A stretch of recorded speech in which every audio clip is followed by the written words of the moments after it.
वो मदीने में एक औरत, बोलो मदीने में, जिनकी शक्ल सूरत काली कलोटी हबशन औरत मदीने में, वो हजरत आयशा के पास बार बार आवे, क्योंकि हजरत आयशा का मकान मदीने में मस्जिद नबवी के बिल्कुल करीब, और वो औरत का मकान थोड़ा दूर। वो रोज होवे ना, वो काली कलोटी हबशन औरत हजरत आयशा के पास आवे और रोज आकर कुछ ना कुछ बातें करे। बातों बातों में एक बात करे, वो हार वाला दिन बहुत अच्छा था। हार जो औरतें हार पहनती है ना, वो हार वाला दिन बहुत अच्छा था। नेकलेस बोलते ना उसको, क्या बोलते हैं यहाँ बड़ौदा में हार को क्या बोलते हैं? हार ही बोलते होंगे ना। तो वो हार वाला दिन, अब हजरत आयशा रोज सुने हार वाला दिन बहुत अच्छा, हार वाला दिन बहुत अच्छा। हार, एक दिन हजरत आयशा ने कहा, उस औरत से कहा, तू रोज मेरे घर में आती है और आकर वो हार वाला दिन, वो हार वाला दिन, वो हार वाला, ये हार वाला दिन है क्या? है क्या? ये बुखारी की रिवायत है जो मैं आपको बता रहा हूँ ना, इमाम बुखारी रहमतुल्लाह अलैह ने उसको नकल किया है कि ये हार वाला दिन क्या। अब उस औरत ने जो मंजर बयान किया, कह दो सुभान अल्लाह। वो औरत क्या कहती है, मैं नौकरानी, लौंडी, बांदी, और 20 साल तक एक घर में मैंने झाड़ू देना, बर्तन मांजना, कपड़े धोना, यानी 20 साल, यानी वो घर की मैं एक मेंबर बन गई। 20 साल 25 साल अगर कोई औरत हमारे यहाँ काम करे या हमारे यहाँ कोई मर्द काम करे तो वो घर का क्या बन जाता है? मेंबर बन जाता है। कहते वो घर में एक बच्ची, बोलो घर में एक बच्ची, वो माशाल्लाह बच्ची मेरे आंखों के सामने बड़ी हुई, जवान हो गई, उसका शादी का पैगाम आया और शादी का मामला भी तय हो गया। बस अब 2 या 3 दिन बाकी है और वो बच्ची की शादी, और पूरा घर बिजी है। बताओ ना, शादी वाला घर बिजी होता का, सब बिजी है। वो बच्ची के अब्बा भी काम में लगे हुए, उनकी अम्मा, उनकी फूफी और उनकी चची और उनके चचा और उनके खाला और उनके खालू सब, और ये बेचारी कहती है मैं भी काम में लगी हुई, क्योंकि मैं तो घर की मेंबर, 20 साल से ज्यादा मैं ये घर में काम कर रही हूँ। कहा ये जो बच्ची जो थी ना, बच्ची उसकी शादी होने वाली है, मतलब कल शादी होने वाली है, तो अब्बा और अम्मा उसके लिए हार लेकर आए। बोलो क्या लेकर आए? और कहते हैं उस वक्त का सबसे कीमती हार, क्योंकि उसमें सोना भी है, चांदी भी है, डायमंड भी है, कीमती पत्थर भी जुड़े, बहुत बड़ा हार है। कहा वो लाकर टेबल पर, जो भी उस जमाने में मेज और टेबल होगा, कहा उस पर हार रखा हुआ है और सब आ रहे देख रहे, आ रहे देख रहे, वो हार का एक बड़ा शोर है। कहते इतने में सब लोग अपने अपने शादी के काम में बिजी हो गए। वो कहने लगी मैं भी झाड़ू मार रही थी। कहती है कि जिस कमरे में वो हार था उस वक्त मैं अकेली, सब लोग देख देख के चले गए, मैं अकेली। और वो कहती है मैंने अपनी आंखों से देखा कि चील एक परिंदा है, जिसको क्या कहते हैं? चील। अंग्रेजी में कहते हैं ईगल, अंग्रेजी में क्या कहते हैं? ईगल। अरबी में कहते हैं हुदैया, अरबी में क्या कहते हैं? हुदैया। कहते वो परिंदा यूं आया और उसने हार को अपने चोंच में पकड़ा और लेके उड़ा। वो बेचारी खादिमा जो थी ना, काम करने वाली, वो कहने लगे वो परिंदा थोड़ी सुनने वाला, वो हार लेके बोलो क्या हो गया, बोलो क्या हो गया? उड़ गया। इसने जल्दी से घर वालों को जमा किया, ओ हार, ओ परिंदा आया, हुदैया, अरबी में हुदैया कहते, और उसने वो हार लिया और सारे घर वालों की आंखें लाल गुस्से में बिल्कुल, क्योंकि शक किस पर जाएगा? औरत पर। हमारे घर में भी जब भी कोई चोरी होवे तो घर के मेंबर पे शक नहीं जाएगा, काम करने वाली पे शक जाएगा। बोलो सही कह रहा हूँ गलत कह रहा हूँ? काम करने वाले पर शक जाएगा, कभी भी अपने और अपनी औलाद के ऊपर हमारा शक नहीं जाएगा। हालांकि हो सकता है कि चोर हमारा बच्चा ही हो, लेकिन हमारी नजर हमें तो सारे घर वाले, वो फूफी ने, फूफा ने, खालू ने, खाला ने, चची ने, चचा ने, बाप ने, अम्मा सब जमा हुए।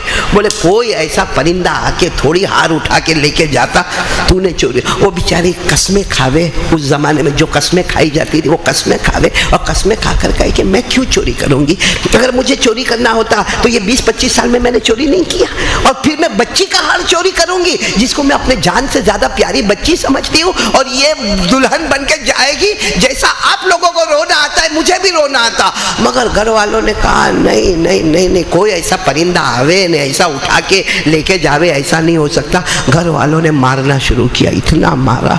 वो बेचारी हजरत आयशा को कहती है ना, हजरत आयशा को कह रही है वाकया, कहा मुझे इतना मारा, यहाँ तक कि मेरी शर्मगाह की भी तलाशी शुरू कर दी। बुखारी शरीफ की रिवायत है। अगर ये नहीं होता ना तो मैं ये जुमला न बोला होता। बुखारी शरीफ में लिखा है कि उस औरत ने हज़रत आयशा को कहा मेरी शर्मगाह की भी तलाशी की और बहुत मारा, बहुत मारा, बहुत मारा। कहते जब मार मार के थक गए तो मैं घर के कोने में गई और घर के कोने में जाके मैंने कहा कौन है मेरा मदद करने वाला। और कहते मेरी ज़ुबान से निकला, वो औरत कहती है ईमान वाली नहीं थी, वो कहते मेरी ज़ुबान से निकला ये कौन है जिसने आसमानों को पैदा किया। वो क्या नहीं देखता कि मैं बेकसूर हूँ। ये कौन है जिसने इतनी ज़मीनों को पैदा किया। ये कौन है जिसने समंदर को पैदा किया, पहाड़ों को पैदा किया, इतनी बड़ी बड़ी चीज़ों को जिसने पैदा किया, आसमानों को जिसको कोई नहीं पैदा कर सकता, ज़मीनों को, पहाड़ों को, दरियाओं को। क्या वो नहीं देखता कि मैं काली कलोटी औरत, कमज़ोर औरत, एक बेकसूर औरत, और मेरे ऊपर चोरी का इल्ज़ाम लगा, मेरी शर्मगाह को तलाश किया गया, मुझे कोड़े कोड़े से मारा गया। क्या वो देखता नहीं है। ये कह रही कि मैं घर के कोने में सिसक सिसक के रो रही थी कि अचानक मैंने देखा, बल्कि सब लोग बैठे थे, सब जितने खानदान वाले सब बैठे थे, अचानक वो चील वापस आया। बोलो सुभान अल्लाह। और चौच में वही हार लेकर आया और लाके यो टेबल के ऊपर बोलो छोड़ दिया।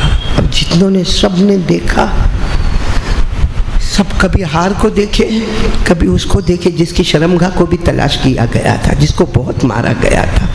अब घर के बड़े ने कहा तू क्या चाहती है, क्योंकि हमने तो तुझे बहुत मारा है, बहुत गलत किया है, तू क्या चाहती क्या है।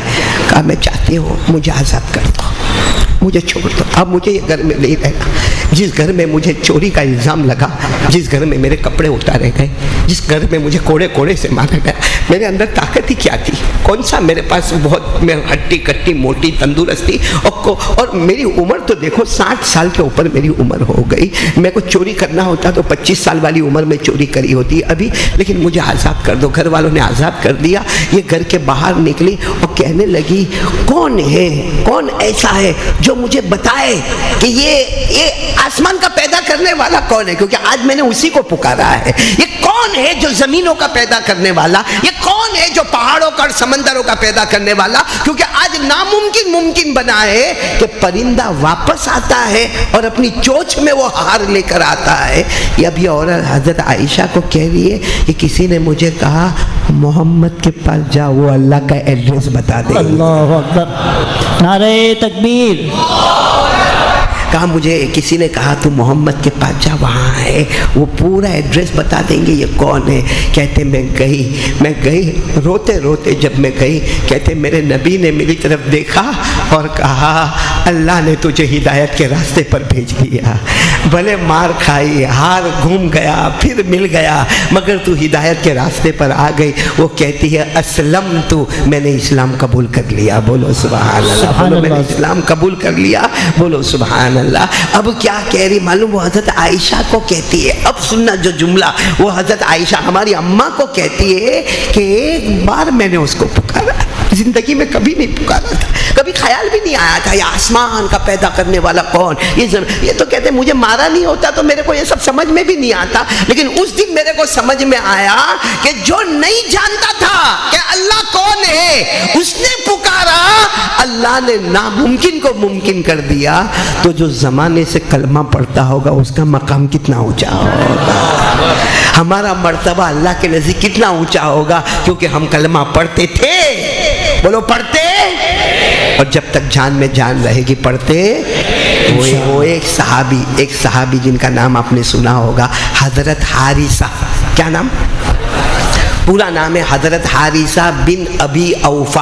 आप इतना लंबा नाम याद न रखें, इतना याद रखें, हजरत हारिसा। हजरत हारिसा मदीना मुनव्वरा में रहते थे, उनके पड़ोस में ईसाई, बोलो उनके पड़ोस में ईसाई, नसरानी। तो हजरत हारिसा बार बार पड़ोस में जावे और बात बात में कहे कलमा पढ़ लेना, कलमा पढ़ लेना, कलमा पढ़ ले, ईमान इस्लाम सुकून इत्मीनान। बोलो ईमान इस्लाम सुकून इत्मीनान आफियत जन्नत, कलमा पढ़ लेना। और वो बाजू वाला पड़ोसी क्या कहे, ना मेरे को, बोलो मेरे को नहीं। अब हजरत हारिसा को एक दिन खबर मिली कि बाजू का जो पड़ोसी है ना ईसाई, आखिरी सांसें ले रहा है। बोलो आखिरी सांसें। तड़प के वहां गए और तड़प के जाकर कहा आखिरी सांसें ले रहे हो, अब तो तुम्हारे बचने की कोई उम्मीद भी नहीं है, तुम्हारा आखिरी वक्त आया है, अब तो कलमा पढ़ लो। वो ईसाई ने कहा कलमा पढ़ूंगा क्या मिलेगा, पढ़ूंगा। बोलो सुभान अल्लाह, पढ़ूंगा, क्या मिलेगा? तो हजरत हारिसा ने फौरन कहा कलमा पढ़ोगे जन्नत। बोलो कलमा पढ़ोगे, क्योंकि कुरान में भी लिखा है कलमा पढ़ो तो जन्नत। अल्लाह ने फरमाया इन्नल्लज़ीना आमनू व अमिलुस्सालिहात लहुम जन्नातुन तजरी मिन तहतिहल अन्हार खालिदीन फीहा अबदा। अल्लाह तबारक व तआला फरमाते ईमान वाला होगा, अच्छे अमाल वाला होगा, उसका ठिकाना, उसकी मंजिल जन्नत होगी। वो जन्नत होगी जिसके नीचे नहरें बहती होगी। बोलो सुभान अल्लाह। तो हजरत हारिसा ने, वाकया याद है ना, हजरत हारिसा ने अपने पड़ोस को कहा आखिरी वक्त है कलमा पढ़ ले। कलमा पढ़ूंगा क्या मिलेगा? तो हजरत हारिसा ने कहा ओ जन्नत मिलेगी। तो वो पड़ोसी बहुत होशियार, कहा जन्नत नहीं चाहिए, जन्नत के ऊपर कुछ चाहिए, जन्नत के। तो हजरत हारिसा यूँ सर पे हाथ रखे कि भाई हमने तो जन्नत को ही पढ़ा है, जन्नत के ऊपर तो कुछ पढ़ा नहीं है। कहा कि जन्नत मिलेगी, जन्नत मिलेगी, बाकी जन्नत के ऊपर का हमको कुछ मालूम। तो उसने कहा जन्नत के ऊपर है अल्लाह का दीदार, वो मिलेगा कि नहीं मिलेगा? सुभान अल्लाह। बोलो बोलो सुभान अल्लाह, बोलो सुभान अल्लाह। अल्लाह का दीदार मिलेगा कि नहीं मिलेगा? क्योंकि जन्नत तो मकान है, हमको तो मकीन चाहिए। बोलो सुभान अल्लाह। हमको जन्नत नहीं, जन्नत का बनाने वाले का दीदार चाहिए। और सही बात है, सबसे बड़ी नेमत अगर कोई है ना जन्नत के ऊपर तो अल्लाह का दीदार है। बोलो सुभान अल्लाह। और कुरान में लिखा है कि चेहरे हम सब, हमारे चेहरे ऐसे ऐसे ताज़ा ताज़ा होंगे और यूं करेंगे और अल्लाह का दीदार होता जाएगा, अल्लाह का दीदार। कुरान करीम ने फरमाया वुजूह यौमइज़िन नाज़िरा इला रब्बिहा नाज़िरा। अल्लाह तबारक व तआला फरमाते ववुजूह यौमइज़िन मुस्फिरा ज़ाहिकतुम मुस्तबशिरा। अल्लाह तबारक व तआला फरमाते क़यामत के मैदान में जब सारे जन्नती जन्नत में जाएंगे, अल्लाह पूछेंगे भाई ओ जन्नती हो सब मिल गया? वो कहेंगे सब मिल गया। अल्लाह कहेंगे ना, अब सबसे बड़ी नेमत तो बाकी है। वो कहेंगे अब कौन सी नेमत? हमें तो खाना भी मिला, पीना भी मिला, कपड़े भी मिले, ऊरे भी मिली, जमीन भी मिला, आसमान भी मिला, मकान भी मिला। अल्लाह फरमाएंगे अब पर्दा खुलेगा और हर बंदा अपने अल्लाह का दीदार करेगा। तो वो नसरानी बहुत होशियार थे, वो पड़ोसी, कहा मेरे को जन्नत नहीं चाहिए, कलमा पढ़ूंगा, मैं आखिरी सांस ले रहा हूँ, लेकिन मेरे को जन्नत के ऊपर अल्लाह का दीदार चाहिए। इन्होंने कहा जाओ वो भी मिल जाएगा। हज़रत हारिसा ने कहा वो भी मिल जाएगा और पढ़ा ला इलाहा इल्लल्लाह मुहम्मदुर रसूलुल्लाह सल्लल्लाहु अलैहि वसल्लम। हज़रत हारिसा कहते हैं पहली रात मैंने ख्वाब में देखा, मेरे पड़ोसी को देखा जन्नत में घूम रहा है। बोलो सुभान अल्लाह। तो मैंने फौरन पूछा कैफ़ फ़अल बिका रब्बुक, अल्लाह ने तेरे साथ क्या मामला किया? क्योंकि तेरी जिंदगी में न नमाज, न रोज़ा, न ज़कात, न उम्रा, न हज, तेरी जिंदगी में कुछ नहीं। अल्लाह ने तेरे साथ क्या मामला किया? कहा ओ हारिसा, ओ अल्लाह बहुत मेहरबान है, अल्लाह बहुत बड़ा रहमान है। कहा जैसे मेरा इंतकाल हुआ अल्लाह मेरी रूह को अपने अर्श पर ले गया और कहा मेरा बंदा तूने मेरी मोहब्बत में कलमा पढ़ा था, मेरा दीदार भी कर ले और जा, मैं तुझसे राजी हो चुका। मेरे दोस्तों कितनी बड़ी चीज़ है कलमा, ला इलाहा। वो हमारे पास ढोंगी कलमा है, ढोंग वाला कलमा है, वरना अल्लाह की कसम ये काय का रोना धोना, काय के हालात, अगर कलमा मजबूत है ना अल्लाह की कसम वो नामुमकिन को भी मुमकिन बना देगा। एक बात याद आई, बोलो मैं बोलूँ आपको? टाइम है ना आपके पास? मेरे को आखिरी टाइम बता दो ना भाई। हाँ? आपकी बीवी का कोई टेंशन? बीवी का टेंशन सही में बहुत है। मैं बोलता हूँ लेकिन बात सही है, गलत बात नहीं कर रहा हूँ। अच्छा मेरे को ये बताओ, आपने एक बादशाह का नाम सुना, महमूद गजनवी? मैंने सुना है तो हाँ बोलो, नहीं सुना तो मना कर दो। ये कोई मैं इम्तिहान लेने के लिए नहीं बैठा, कोई क्लास नहीं चला रहा हूँ। हाँ नाम सुना, महमूद गजनवी। वो बादशाह थे, बादशाह हज़रत महमूद गजनवी रहमतुल्लाह अलैह बादशाह थे। मालूम नहीं एक दिन उनको एक वो हुआ कि सबको जमा करो, जनता को जमा किया, उसमें खास करके उलमा को। अब बादशाह तो बादशाह है, बादशाह के लिए खाना खिलाना कोई मुश्किल काम नहीं, पानी गेट वालों के लिए मुश्किल है, बादशाह के लिए क्या मुश्किल। पानी गेट वालों को एक आदमी को 2-4 या बाई पास ऑपरेशन हुआ है, थोड़ा 2-4 लुकमे खाता, वो भी। बाकी मेरे को मालूम है पानी गेट वाले पहले ऐसे कंजूस नहीं थे। एक मेरा दोस्त था इस्माइल करके, है अभी है, जिंदा है, नहीं जिंदा है, अल्लाह उम्र में बरकत दे। पहले खिलाता भी था और साथ में अनाज भर के भी देता था। अभी बुलाता भी नहीं है, मुलाकात भी नहीं करता है। हाँ, तो महमूद गजनवी बादशाह उसने पूरा ऐलान किया, सारे काफ़ी लंबी चौड़ी सोसाइटी को जमा किया, उसमें खास करके उलमा, उमरा, अक्लमंद हजरात सब जमा, और एक ज़बरदस्त खाने की दावत। और बादशाह का खाना तो बादशाह का खाना होता। दावत होने के बाद उसने कहा तुमको मालूम है मैंने आप सबको जमा क्यों किया? अब पूरे मजमे ने कहा हमको क्या मालूम भाई, बादशाह का हुक्म था, आ गए खाने के वास्ते, बुलाया। बोले असल मामला ये कि मेरा एक प्रॉब्लम है। महमूद गजनवी ने कहा बादशाह हो के मेरा एक प्रॉब्लम। कहा क्या प्रॉब्लम है? कहा मैंने बहुत सौ से मुलाकात की है, लेकिन मेरे को हजरत खिजर से मुलाकात करना है। किससे मुलाकात करना है? नाम सुना है हजरत खिजर? ये एक अल्लाह के वली थे, बोलो अल्लाह के वली थे, जिन्होंने दुआ मांगी थी कि मेरी उम्र बहुत लंबी हो। ये हजरत मूसा के ज़माने में थे, हजरत मूसा के ज़माने में अल्लाह के वली थे। बोलो कौन? हजरत, आप आवाज़ से नहीं बोल रहे हो, हजरत खिजर अलैहिस्सलातु वस्सलाम। ये हजरत मूसा अलैहिस्सलातु वस्सलाम के ज़माने में तो दुआ मांगी थी कि अल्लाह मेरी उम्र इतनी लंबी करना, इतनी लंबी करना, इतनी लंबी करना कि क़यामत तक मेरे को जिंदा रखना और मेरे को अपना वली बना के रखना, और मैं जो दुआ मांगू मेरी दुआ को कबूल कर लेना। अल्लाह ने इनको कबूल कर लिया। आज भी हजरत खिजर है, अरे बोलो ना है। जब उन्होंने दुआ मांगी है तो अल्लाह के वली थे, अल्लाह के वली है और कयामत तक रहेंगे, और जो दुआ मांगेंगे वो दुआ। बल्कि हमारे बड़े बड़े जो है ना, बड़े बड़े हमारे अकाबिरीन, वो तो इसकी फिक्र में रहते हैं कि हजरत खिजर से मुलाकात होए। अब जब होती होगी तो वो क्या बोलते होंगे वो तो उनको ही मालूम है। मेरे शेख सुलेमान मुगलिया दामत बरकातुम, एक मरतबा मैंने उनको पूछा फ्रांस में, क्योंकि वो फ्रांस में रहते, मैंने उनको पूछा हजरत वो मेरे को खिजर से मुलाकात करना है। मैंने कहा था, वो मुस्कुराने लगे, तो मैंने कहा हजरत आपकी तो मुलाकात हुई होगी, तो क्या कहा मालूम? मैं तो हैरान हो गया। मुझे कहा हाँ, काबे के पास मीज़ाब रहमत के पास एक मर्तबा एक देखना और समझना हो गया था। तो मैंने कहा हजरत मेरी भी कुछ मुलाकात करा दो। कहा अभी बहुत टाइम बाकी है।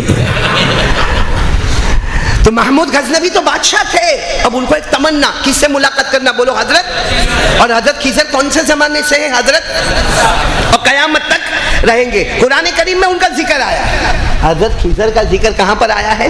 कुरान में, सूरह कहफ में। अल्लाह ने फरमाया फनतलका हत्ता इज़ा रकिबा फिस्सफीनति खरक़हा क़ाला खरक़तहा लितुग़रिक़ा अहलहा लक़द जि'त शैअन इम्रा क़ाला अलम अक़ुल इन्नका लन तस्ततिअ मइय सब्रा क़ाला ला तुआख़िज़नी बिमा नसीत वला तुरहिक़नी मिन अमरी उसरा।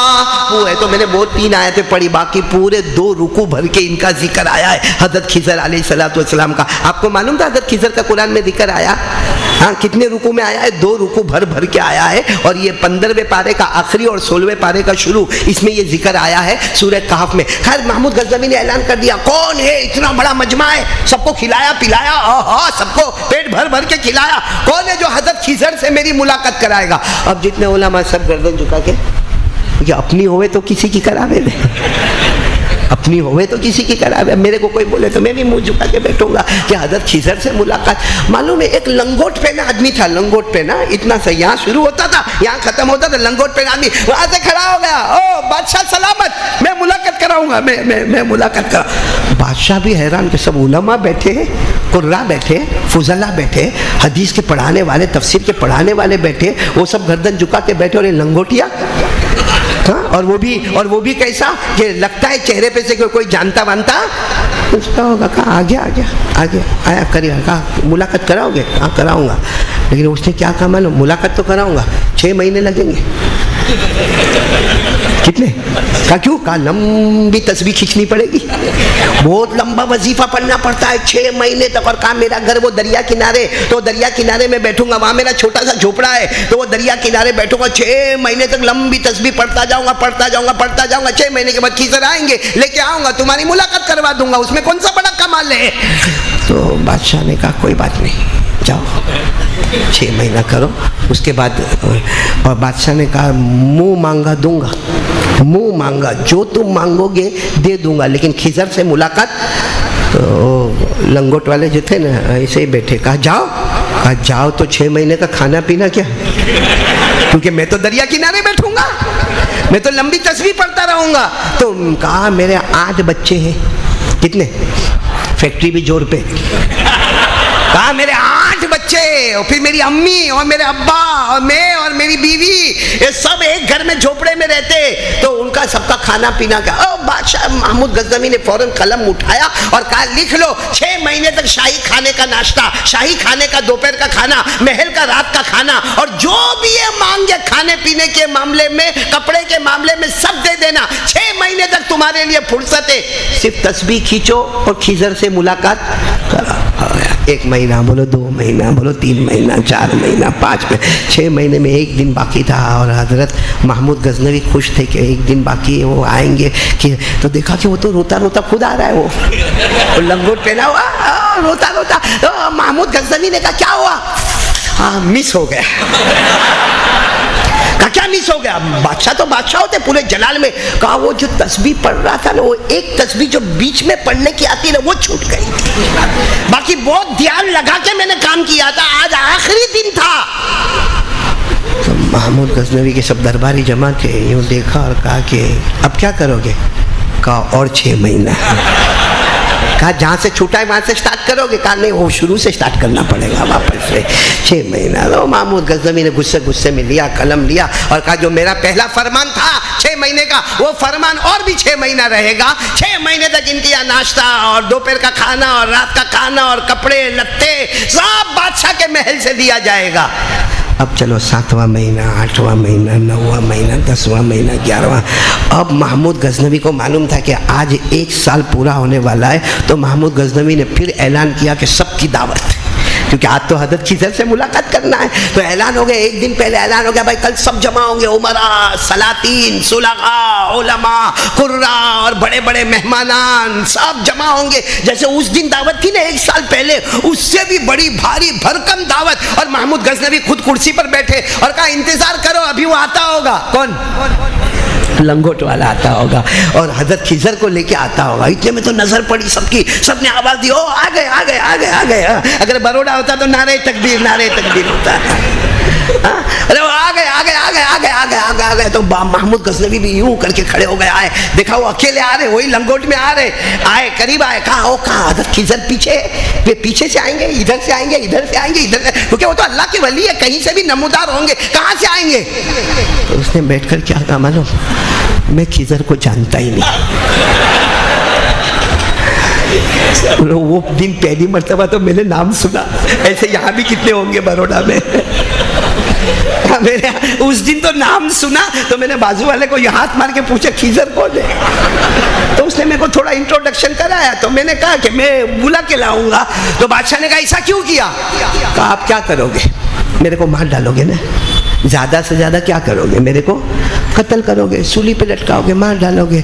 मैं जाने को तैयार हूँ, ये सोच के आया हूँ और घर वालों को बोल के आया हूँ कि मैं वापस आने वाला नहीं हूँ। क्यों? लेकिन मैं इस तरह खुश होके जाता हूँ कि 1 साल मैंने मेरी फैमिली को जो खाना खिलाया है, मेरी अम्मी को, मेरे अब्बा को, मेरी बीवी को, मेरे 8 बच्चों को, ऐसा खाना पूरी जिंदगी कमाता तो नहीं खिला सकता। वो 1 साल मैंने भरपूर खिलाया, पिलाया, पहनाया। अब मानना है तो मुझे, बाकी खिजर को मैं पहचानता, मैं अपने आप को नहीं पहचानता। गालिब बाता सा पढ़ने वाला वो हजरत खिजर को क्या पहचानेगा? अब महमूद गजनवी का चेहरा एकदम गुस्से से सुर्ख, एकदम लाल लाल हो गए। अब स्टेज के ऊपर सारे वजीर बैठे थे, बोलो स्टेज के ऊपर। महमूद गजनवी कभी इधर देखे, कभी इधर देखे, कभी कुछ समझ में नहीं आ रहा कि क्या करने का, क्योंकि वो तो कत्ल होने को तैयार, वो तो सजा लेने को। महमूद गजनवी की नजर पड़ी एक कोने में, हाँ नहीं, इमामा पहने हुए, सफ़ेद इमामा बड़ा और सफ़ेद दाढ़ी और चेहरे पे नूर नूर। महमूद गज़नवी वो सब उलमा के बीच में बैठे, खैर नज़र पड़ी बहुत सारे बैठे, उसमें एक और भी बैठे। अचानक महमूद गज़नवी ने यूँ चेहरा उठाया, बादशाह थे ना, चेहरा उठाया, अपने एक वजीर को कहा, ए वजीर तू खड़ा हो जा, बता मेरे को इसको क्या सज़ा देना है, मेरे को इसको सज़ा क्या देना है वो तू बता दे। तो वजीर खड़ा हुआ, वजीर तो वैसे भी चापलूस होते, तो चापलूसी करते करते कहा, तौबा तौबा, इसने आपको धोखा दिया। अरे जनता को धोखा देता समझ में आता, किसी और को धोखा देता, माँ बाप को समझ में आता, बादशाह सलामत तुमको धोखा दिया, इसको तो सबके सामने सूली पे लटकाओ, इसको सबके सामने फांसी दे दो, सूली पे लटकाओ। महमूद गज़नवी ने कहा ठीक है। फिर महमूद गज़नवी ने देखा वो बूढ़े को जो सफ़ेद दाढ़ी सफ़ेद इमामा। महमूद गज़नवी ने कहा भाई तू कुछ अच्छा मालूम होता, तू बोलना क्या करने का। कहा इन्होंने जो कहा वो बराबर का, इसको फांसी पे लटका दो। वो बूढ़े मियाँ भी वही बोल रहे, वो वजीर ने भी वही बोला कि सूली पे लटकाओ, फांसी पे चढ़ाओ। तो बूढ़े मियाँ भी कहते वो बादशाह को धोखा देता है कमबख्त, इसलिए उसको सूली पे लटकाओ, फांसी पे चढ़ा दो। महमूद गज़नवी थोड़ी देर तक सोचे, बहुत समझदार बादशाह थे, फौरन फैसला नहीं। फिर दूसरे वजीर को कहा भाई तू खड़ा बता तू क्या बोलता।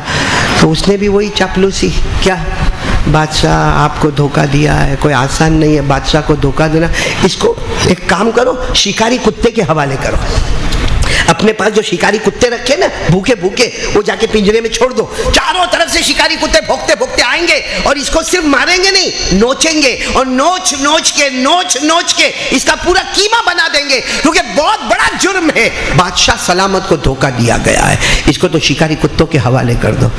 बादशाह ने फिर वो बूढ़े मियाँ को वहाँ जो बैठे थे ना बड़ी दाढ़ी, कहा तुम्हारी क्या राय है। कहा ये बिल्कुल सही कहता है, दूसरा वाला भी सही कहता है। क्या यानी इसको क्या करो, शिकारी कुत्ते के हवाले करो, मतलब है कि पहली सूरत में भी मारने का नहीं, दूसरी सूरत में भी कत्ल करने का। महमूद गज़नवी का एक खास खादिम थे, आपने नाम सुना होगा अयाज। क्या नाम था? अयाज नाम भी बहुत प्यारा है, अयाज। आपने सुना होगा एक ही सफ में खड़े हो गए महमूद और अयाज, बोलो ना, नमाज में ऐसा ही होता है ना, एक ही सफ में खड़े हो गए महमूद और अयाज, न कोई बंदा रहा न कोई बंदा नवाज। तो इनके खास खादिम थे और बिल्कुल जवान थे और बहुत खूबसूरत थे, उनका नाम क्या था? अयाज। अब महमूद गज़नवी उनकी तरफ मुतवज्जे हुए और कहा अयाज ने कहा जी बादशाह सलामत हाजिर। कहा क्या करना है इसका, ये लंगोट पहना हुआ है, क्या करना है? क्योंकि पहला तो फैसला आया कि इसको फांसी, दूसरा फैसला आया शिकारी कुत्तों के हवाले। तुम अयाज ने क्या कहा मालूम?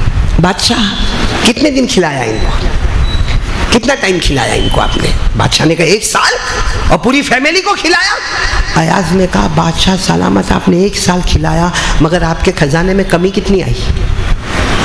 आपके खजाने में कमी कितनी है? पूरे साल का अंदाजा लगाओ, कम कितना हुआ और खजाना बढ़ा कितना, क्योंकि आपकी हुकूमत फैलती गई बढ़ती गई, तो आपका खजाना बढ़ता गया या 1 साल उसको खिलाया तो खजाना कम हो गया? तो बादशाह सलामत ने कहा अल्लाह की कसम मेरा खजाना बहुत बढ़ गया। लगा 1 साल एक फैमिली को खिलाया, उसमें मारने का न धाड़ने का न फांसी देने का न सूली देने का न शिकारी कुत्तों के हवाले करने का, इससे अच्छा पूरे मजमे में ऐलान कर दो जा मैंने तेरे को माफ कर दिया। सीधी बात है, ऐलान कर दो कि मैंने तेरे को माफ कर दिया, बाकी ये खड़े हो जा ने वो खड़े हो जा, ने शिकारी कुत्ता ने फांसी ने सूली, ये क्या है? आपका खजाना माशाअल्लाह बढ़ता बढ़ता कहां तक पहुंच गया? एक खानदान को 1 साल खिलाया, उसमें कौन सा कमाल हो गया? कह दो कि मैंने अल्लाह के वास्ते तुमको माफ कर दिया। ये किसने कहा? अयाज ने कहा। अयाज ने तो कह दिया कि इनको क्या कह दो कि मैंने तो महमूद गज़नवी सोचते, फिर वो जो बूढ़े थे ना बूढ़े कोने में, कहा भाई ओ तेरा क्या ख्याल है? कहा यही ख्याल है, माफ़ कर दो उसको, माफ़ कर। अब महमूद गज़नवी का दिमाग गया उधर, दिमाग ट्विस्ट हुआ कि अब वो लंगोट वाले को कहा तू हट जा, उनको बुला। ये सबकी हाँ में हाँ करता, सबकी ना में ना करता। कहा पहले वाले ने कहा फांसी, तो कहा हाँ फांसी दे दो, दूसरे वाले ने कहा शिकारी कुत्ते, तो कहा हवाले कर दो, अब इसने कहा माफ़ कर दो तो माफ़ कर दो। वो महमूद गज़नवी ने उनको सामने बुला बूढ़े मियाँ को कि अगर माफ़ कर दो तो कत्ल कैसे होगा, और कत्ल होगा तो माफ कैसे होगा? या तो पॉजिटिव जाओ या नेगेटिव जाओ। ये क्या हो? पहले वाले ने कहा सूली, तो कहा सूली लटकाओ, दूसरे ने कहा शिकारी कुत्ते तो शिकार, अब तीसरे ने कहा माफ तो माफ। वो बूढ़े मियाँ जो थे ना लंबे चौड़े सफ़ेद दाढ़ी चेहरे पर नूर, कहने लगे मेरे को बोलने का मौका दोगे? महमूद गज़नवी ने कहा इसीलिए तो आगे बुलाया, अब बोलो वरना तुम्हारी बोलो क्या बोलते हो, क्योंकि तुम तो इधर उधर दोनों तरफ। कहा वो जो पहला वाला वजीर बैठा है ना, उसके बाप दादा जल्लाद थे। उसके बाप, उसके दादा, परदादा, शक्कर दादा वो बादशाहों के यहाँ काम करते थे और उनका काम ही था फांसी देना। तो उसके खून के अंदर फांसी घुस गई है। फितरत अल्लाहिल्लती फतर अन्नास अलैहा, वो उसकी फितरत बन गई है, उसकी हैबिट बन गई है कि कुछ भी हो लटका दो, सूली दे दो, फांसी दे दो। तो उसके अंदर जो था वो उसने। अगर वो दूसरा जो वजीर है ना, इसके बाप दादा शिकारी कुत्ते की ट्रेनिंग करते, पूछो उसको करते कि नहीं करते। इसके अब्बा, इसके दादा, परदादा, शक्कर दादा, लक्कर दादा, नक्कर दादा, सब की तरफ जाओ, वो सब के सब कुत्ते की ट्रेनिंग। कुत्ते की ट्रेनिंग भी एक कुरान में लिखा है, मालूम है आपको? कुरान में 6 पारे में लिखा है कि एक जमाने में कुत्ते की ट्रेनिंग होती थी, फिर कुत्ता दूसरे जानवर पर हमला करता था, फिर वो जानवर को खाना कब हलाल होता था, कब हराम होता था, पूरा कुरान करीम में 6 पारे में लिखा है शिकारी कुत्तों की ट्रेनिंग। वमा अल्लमतुम मिनल जवारिह मुकल्लिबीन तुअल्लिमूनहुन्ना मिम्मा अल्लमकुमुल्लाह फकुलू मिम्मा अमसकना अलैकुम। ये पूरा कुरान करीम में 6 पारे में लिखा हुआ है। तो कहा कि वो उसके बाप दादा वो थे, तो उसकी फितरत में वो शिकारी कुत्ते, उनको जब भी दिमाग में देखो तो कौन नजर आता है? कुत्ते। पहले वाले को सूली और दूसरे वाले को। तो बादशाह ने कहा कि ये अयाज के बारे में क्या कहोगे? तो वो जो बूढ़े मियाँ थे ना, उनकी आंखों में आंसू आए। कहा ये अयाज जो है ना, अयाज आज तक छुपा के रखा है, ये सैयद खानदान का चश्मो चिराग है। कहा ये अयाज ने आज तक आपको बताया नहीं है, ये सैयद है, ये आले रसूल है, ये बैत रसूल है, ये आजमत रसूल है, ये शराफत रसूल है, ये करामत रसूल है। ये अल्लाह के रसूल सल्लल्लाहु अलैहि वसल्लम के खानदान में इनके अब्बा, इनके दादा, इनके दादा, इनके दादा जाएगा, सीधा नसबनामा जाएगा आका मोहम्मदुर रसूलुल्लाह सल्लल्लाहु अलैहि वसल्लम तक। ये सैयद खानदान का चश्मो चिराग है और इनका पूरा खानदान एक ही चीज जानता था, माफ माफ माफ माफ। इसलिए इनकी जबान से भी निकला माफ, क्योंकि हमारे नबी ने भी तो फतेह मक्का में क्या ऐलान किया? हाँ, फतेह मक्का में जबकि हमारे नबी के हाथ में पावर था, जिसको चाहते मारते, जिसको चाहते धारते, जिसको चाहते गिराते, जिसको चाहते जो बेइज्जती करना चाहते करते। लेकिन हमारे नबी सल्लल्लाहु अलैहि वसल्लम ने जबकि एक सहाबी तो आगे बढ़ गए थे और उस सहाबी ने आकर हमारे नबी के कान में कहा था, ऐलान करो अल यौम यौमुल मलहमा, ऐलान कर दो आज इंतकाम लेंगे, आज रिवेंज लेंगे, आज सबको मारेंगे, आज खून की नदियां बहाएंगे। हमारे नबी खड़े हो गए, सबने समझा कि उन्होंने जो कान में कहा ना अल यौम यौमुल मलहमा, हमारे नबी वही कहेंगे। हमारे नबी खड़े हुए और फरमाया अल यौम यौमुल मरहमा ला तसरीब अलैकुमुल यौम यगफिरुल्लाहु लकुम, आज का दिन रहम का दिन है, जाओ मैंने तुम सबको माफ कर दिया। सिर्फ माफ नहीं किया, दुआ करता हो कि अल्लाह भी तुमको माफ कर दे। तो हम कहा ये सैयद खानदान का चश्मो चिराग है। वो पहले वाला अपने ब्लड पे चला, दूसरे वाला अपनी फितरत पे चला, तीसरे वाले सैयद है अयाज, तो अपनी शराफत पे चले। अब सुनना, बादशाह का चेहरा अब ट्विस्ट हुआ। अब अयाज की तरफ, तुम सैयद हो? क्योंकि आज तक तो तुम मेरी खिदमत कर रहे हो, तुम मेरे नौकर हो, जमाने से तुम मेरी गुलामी कर रहे हो, तुमने आज तक बताया नहीं कि तुम सैयद हो, और ये बूढ़ा कहता है कि तुम सैयद हो। अब ये बताओ कि तुम सैयद हो या नहीं हो। अब पूरा मामला किस पर आ गया? अयाज पर आ गया। अयाज ने रोते रोते कहा, बादशाह सलामत, अल्लाह की कसम मैं सैयद हूँ, मैं सैयद हूँ, और ये बूढ़ा जो कह रहा है वो सही है। लेकिन आज तक मैंने इसलिए नहीं बताया कि मुझे खानदान रसूल कहते हुए शर्म आती कि गुनाह भी करता हूँ और अपने आप को नबी का खानदान वाला भी कहूँ। वो ज़माने के बुजुर्गाने दिन कैसे थे, अपने आप को छुपाते थे कि नहीं मैं को सैयद मत बोलो, क्योंकि सैयद का मतलब हुजूर का खानदान, और हुजूर के खानदान वाला आंखों का गलत इस्तेमाल करे, हुजूर का खानदान वाला कानों का गलत इस्तेमाल करे, हुजूर का खानदान वाला अपने हाथ पाँव। कहा मैंने आज तक छुपा के रखा। फिर अब अयाज को जोश आया, वो अयाज जो थे ना, सैयद थे ना, जोश आया, बड़े जोश में कहा, आज तक किसी को नहीं बताया, किसी को नहीं बताया कि मैं सैयद हूँ। लेकिन ये बूढ़ा, अयाज ने कहा ये बूढ़ा, इसने मेरा राज खोला है तो मैं भी राज खोलता हूँ। अल्लाह की कसम, अगर मैं सैयद हूँ तो अल्लाह की कसम ये खुद खिजर अलैहिस्सलातु वस्सलाम है। नारे तकबीर। कहा अगर मैं सैयद हूँ तो ये बूढ़े कोई नहीं है, जिनको आप ढूंढ रहे हो ना खिजर, ये वही है। वो जो लंगोट वाला था ना, वो तो खड़ा खड़ा सब देख रहा है, ये क्या हो रहा है यहाँ पे। अब सब ने मुलाकात की, पूरे मजमे ने हजरत खिजर से मुलाकात की। हजरत खिजर की मुलाकात का मतलब क्या, सब बादशाह भी बहुत खुश, गले लगे हजरत खिजर से मुलाकात, मजमे ने मुलाकात की, चले गए। बोलो सब लोग चले। फिर बादशाह और सब दरबारी बैठे, कहा वो लंगोट वाले को बुलाओ। आया वो लंगोट, अब सुनना, अब जो मुझे बताना है आपको। लंगोट वाला आया, बादशाह ने कहा मांग, क्या मांगता, क्योंकि तेरा मकसद तो पूरा हो गया। तूने वजीफा खींचा नहीं खींचा हमको नहीं मालूम, तस्बीह पढ़ा नहीं पढ़ा हमको नहीं मालूम, लेकिन जो हमारा मकसद था वो पूरा हो गया। मांग, क्या मांगता है? क्या कहा लंगोट वाले ने, क्या तुझसे मांगू जो मुझे मांगने पे तुला हुआ था? क्या मांगू तुझसे? तू तो सूली पे लटकाने की बात करता था, शिकारी कुत्ते के हवाले करने की बात करता था, तुझसे क्यों मांगू? उससे नहीं मांगू जिससे मैं मांग के आया हुआ हूँ। कहा क्या मांगा? कहा मैं जब वहां से निकला अपनी अम्मी से मुलाकात, अपने अब्बा को गले लगाया, अपने बच्चों को गले लगाया और दरिया किनारे 2 रकात नमाज पढ़ा और 2 रकात नमाज पढ़ के कहा अल्लाह जा रहा हूँ, अब तो वापस नहीं आऊँगा, अब तो तेरे पास आऊँगा अल्लाह, क्योंकि मैं तो खिजर को जानता भी नहीं हूँ।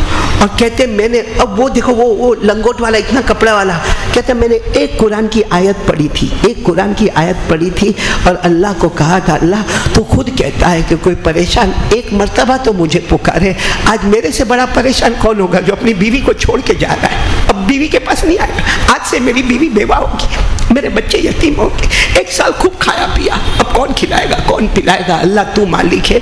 तो कहा मैं तो तुझसे क्यों मांगू, जिससे मांग के आया वही मुझे देगा, तू तेरी एक कोड़ी मुझे नहीं चाहिए, मैं वापस उसी के पास जा रहा हूँ। बोलो सुभान अल्लाह।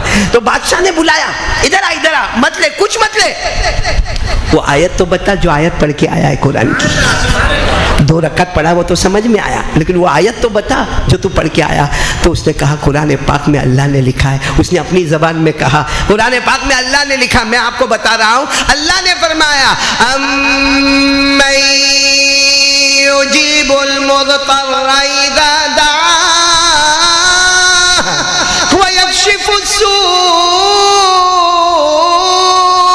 व यजअलुकुम खुलफाअल अर्दि अइलाहुम मअल्लाह क़लीलन मा ततज़क्करून। अल्लाह की कसम ये आयत बहुत रात के सन्नाटे में कभी आयत को सोचो, बहुत रुलाती है। अल्लाह फरमाते कौन परेशान, बोलो ना, अल्लाह फरमाते मेरा कौन बंदा मेरी कौन बंदी परेशान, अल्लाह फरमाते परेशान है किसी के पास मत जा, किसी मखलूक के दरवाजे पर मत जा, इज़ा दआ अल्लाह कहते एक मर्तबा पुकार ले, यक्शिफुस सू तेरी परेशानी दूर करूंगा और जमीन में माल भी दूंगा, सुभान अल्लाह, इज्जत भी दूंगा, उम्र में बरकत भी दूंगा, पूरे फैमिली का सरदार बना दूंगा। अल्लाह कहते यकीन कर ले मेरे सिवा कोई माबूद नहीं, मैं नामुमकिन को भी मुमकिन बना दूंगा। इसलिए मेरे प्यारों नया साल है, वाकया मैंने आपको क्यों सुनाया, वो लंगोट वाले तो चले गए लेकिन हमको बहुत बड़ा सबक देकर गए कि करने धरने वाला कौन है, अल्लाह है। आज से वादा पक्का इंशाअल्लाह, एकदम पक्का, दोनों हाथ ऊपर करके बोलो इंशाअल्लाह, करने धरने वाला कौन?